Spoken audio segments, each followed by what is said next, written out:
And I just first I take notes from look at the Greek text and make sure I'm dealing with the right stuff. And then I just start writing this stuff. I have a large collection of these notes, by the way. Years ago, I asked John to save that yellow. He was throwing that stuff away. Yeah, I know. I know it's your retirement program, isn't it? Well, actually, it's more of a plan for my great-grandchildren. I figure they'll be able to sell them on eBay. Well, look, they're still selling Spurgeon's written notes. Yeah, I know. Yeah. Well, that's exactly what I'm thinking. But anyways...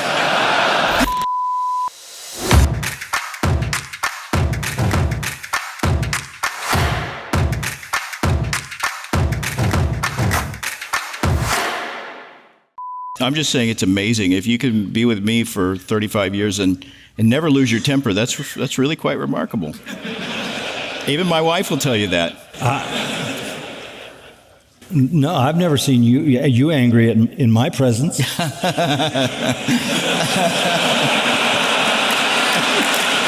remember my son Mark one day sat down in the bed with me and he said, "Dad," he said, I don't understand you. He was a teenager. I said, "Really, what is it?" He said, when you get in the pulpit and preach, you are really something, but the rest of the time, you're not really very special at all.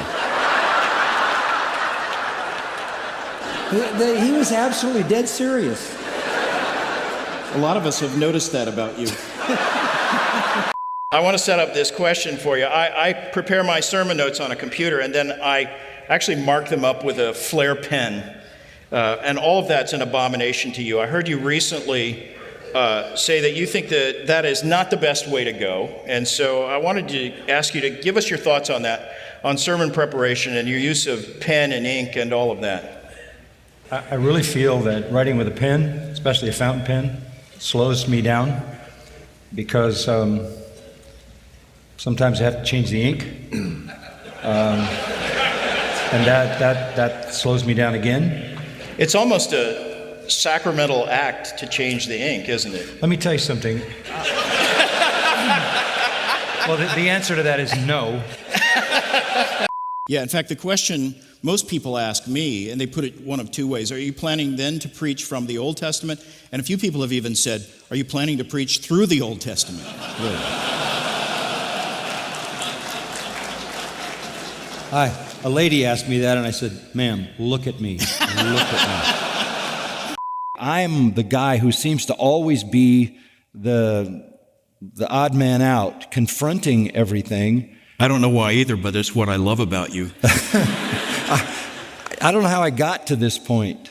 Even Patricia said to me one time some years ago, she said, "Why don't you just write a book that everybody likes?" Because Phil Johnson is his editor. No.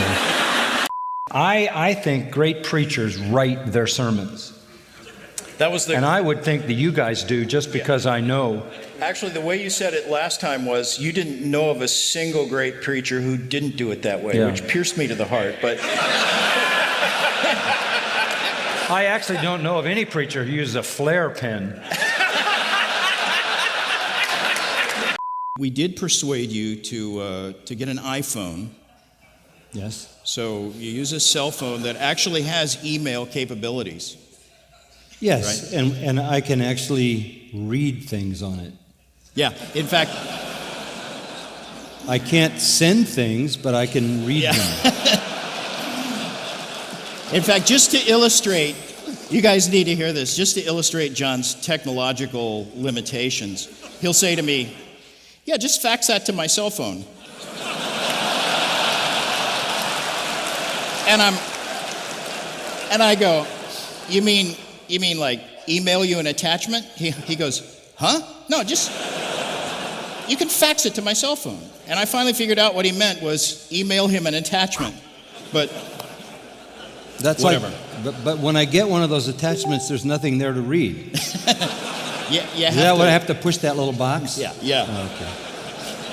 And you said you rarely spend 5 minutes making an outline. Yeah. And can I just say, sometimes it shows. But you can say that. You in fact, say that. Well, job security. Yeah, no, in fact, my favorite, you did a sermon once from Matthew 27 on the miracles that occurred during the crucifixion.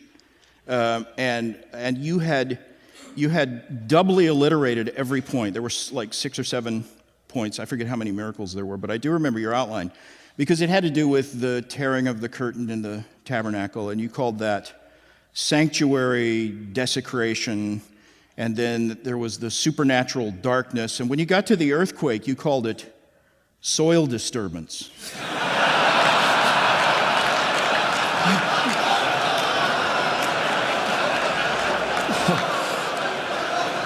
Well, Yeah. that was the best I could do with an SD for an earthquake. But No, you could have said. you know, I have to say the Lord has forgiven me for that. No, he hasn't, because whoever edited that part of your commentary left it in there. If you look at the Matthew commentary on that passage, it's right there, soil disturbance. And I'm the only one who edits the commentaries. Okay. But, you know, you could only think of that one illustration, because that's a very, I used to try to, I know you could. But I used to do that, but it only takes me it just comes quick. And eventually I thought, I don't want people getting caught up in it. It helps in a commentary. Right. Because you're breaking sections out, but. If you guys use that, make it seismic disturbance or something. Anyway. Yeah, well, why didn't I think of that? See? So you're only a You know what I hybrid do with pen my rough notes? I give them to Phil, who sells them on eBay. That's right. He used to.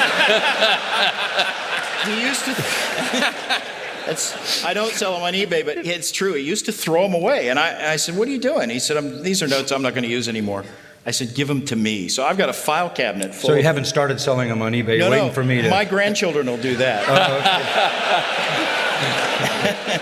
That's his retirement plan. That's his retirement plan? That's right.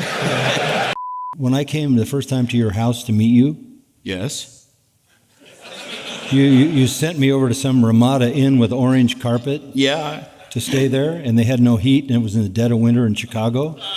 And I had to take the carpet off the floor and put it on top of the bed, not to freeze. You should have called me. I would have warmed up my car and let you sleep in there. Oh, thanks.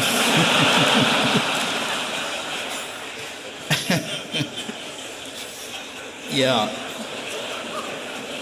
Great way to start a friendship, Phil. I remember the first time I ever heard you, and I came kind of reluctantly, but you definitely No, you grabbed. came because Darlene invited you to come and you wanted to date her. That's right. We don't have to. Yeah. Okay. From a human standpoint, serendipitous was the fact that we met, Exactly. right? Well, in fact, I almost And didn't the fact come that to you hear put me in a motel in the dead winter of Chicago, a motel with no heat, and I had to take the carpet off the floor to put on the bed to stay warm all night. Yeah. Yeah. And then I booked you into a lousy accommodation in India once, too. Thank you very much on my anniversary That's right. with my It was wife. your 30th anniversary, no less, wasn't it? Yeah. And you talk about how serendipitous it was. I almost didn't come to hear you the first time you were at No, Moody. I know that story. Yeah. Yeah, I was speaking at Moody. He was on the Moody Press, and he made a crack to somebody. I'm not going to go hear some lame brain talk about the will of God. Everybody that comes to Moody talks about the will of God. And then he had his eye on this. Never heard of me. Then he had his eye on this girl named Darlene, and she comes up to him and says, "Oh, Philip, would you like to come to chapel and hear John MacArthur?" Oh, yes.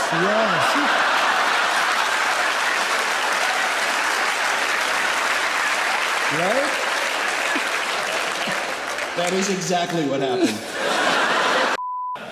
Yeah, I've heard that. when I first moved my office home, it was in a couple of weeks, Patricia came to me and she said, I think you ought to take your office back to the church. I said, why?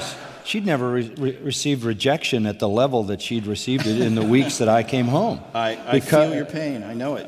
Yeah, because it's hard, and she was so excited when I came home. She was going to give me lunch, and pretty soon she was trying to find the flattest pizza in the place so she could slide it under the door.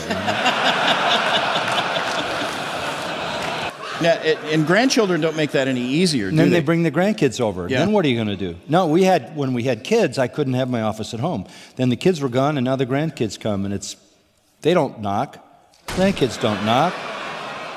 They just come flying in. Yeah, Grandpa. my granddaughter will sneak up behind me and grab the office chair and turn it around and make me look at her. And you know, you love every minute. You realize Oh. this is damaging to the kingdom, but it's so wonderful. He felt that he had to control the attitude if he was going to control the action. Interesting. Well, it worked. I mean, you don't show a lot of attitude. I don't think I've ever seen you. I'm serious. I don't think I have, in 40 years that I've known you, I have never seen you angry. Never. And I asked Patricia about it once, and she said she tried to make you angry and couldn't do it.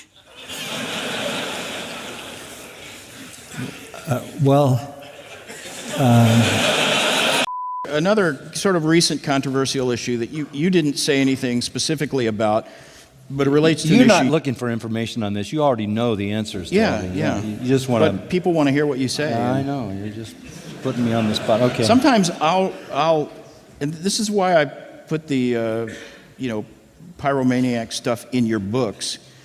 People want to know what you think, and I'll say something, and they go, "Well, does John MacArthur agree with that?" Really? I wouldn't put it online if I didn't think you pretty much agreed, but. And if I'm not sure, That's pretty safe since I don't have a computer. That's right, and You may be my best student. I know that's not true, but It's true. but I do catch your typos every now and then. I know you do. Yeah. So. But you got to know this. Phil edits my books, and he does mess with my typos. But he puts things in the book that are so outrageous that he wants me to say them instead of him saying them. So he puts them in my book, and I'm reading, and I'm saying, "Wait a minute, I didn't say that." "Yeah, but it needs to be said." "Sure, and I'm going to get all the heat for saying that." Is this true? Yeah, it is true. Yes, but it is I do that just because I draw great comfort from the knowledge that you review what I've done and make sure it's what you want to get say. great comfort from your anonymity. When I read it, I didn't have any input in it, and I just thought there are some things that are funny. Like he picks pictures of me that are just you'd think he'd pick some kind of preaching pose, and he's got me In a wetsuit. He's got me in a wetsuit Yeah. coming out of the surf. Yeah, you got to get this book. With a mask on. I look like James Bond arriving, Yeah, I think he actually toyed with the idea of making that the back cover shot. You're kidding. Yeah, we talked him out of that, but I said, The two of you together could really I be know. dangerous. I don't know where he found that picture, but I said, that's a brilliant find. You've got to. Yeah, and he was so insistent. He didn't care which picture of me in a suit or which picture of my family, but that picture of me in a wetsuit with a mask on coming out of the water. I don't know what it was. Maybe it's a metaphor on immersion. By the way, alcohol kills 3 million people a year. And all the liquor stores were open. I know they were open because I couldn't get any Fresca. And when I wanted to get Fresca, you know what I was told? That all the aluminum is eaten up in beer cans. Fact. Because the bars aren't open, the beer producers are taking all the aluminum. I want my Fresca. Good to be with you guys. What is this, Knox? Why do you read this? We're having a Fresca. What's this for? Cheers. What's Because this I'm for? thirsty. Cheers. What's this for? You don't always bring me Frescas. Well, Cheers. I'm just Cheers. saying. What do we cheer? If you know, you know. Oh. Just drink it and praise the Lord. All right. Is my Fresca spiked? Thank the Lord for Fresca. Do I got vodka in this Fresca? No, John MacArthur does not drink vodka. Uh-oh. He drinks Fresca. So, Phil, I'm sorry, let me have a little bit of my Fresca real quick. We're having Fresca with Phil. That's a new podcast. Fresca with Phil. There we go. So, everybody is right. By the way, people ask me all the time, is there anything you disagree with John MacArthur on? And, part of my answer now is, yeah, I hate Fresca. Question was prompted by someone who wanted to know, should I continue to stay in a church that has a woman as a pastor? Well, that church has no pastor.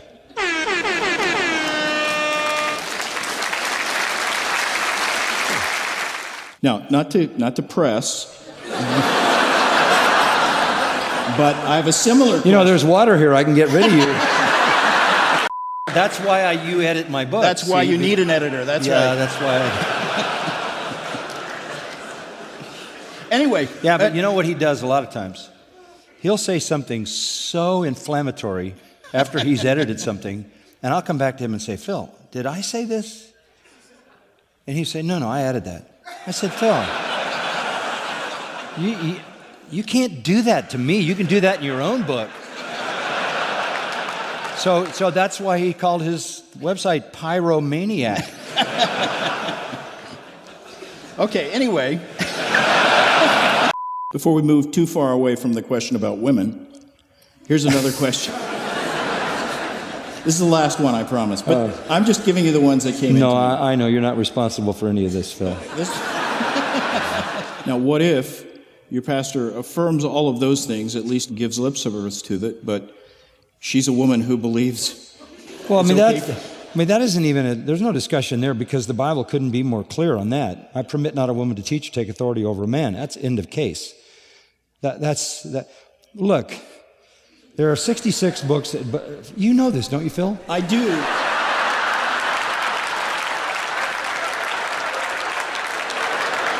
I do. You want me to bail you out here? No. All right, we're out of time. I have to make one announcement, then I'm going to ask you to close in prayer and pray for our lunch. No, I'm going to ask you close in prayer. Okay, we'll do. One announcement. Because you have the most to pray about.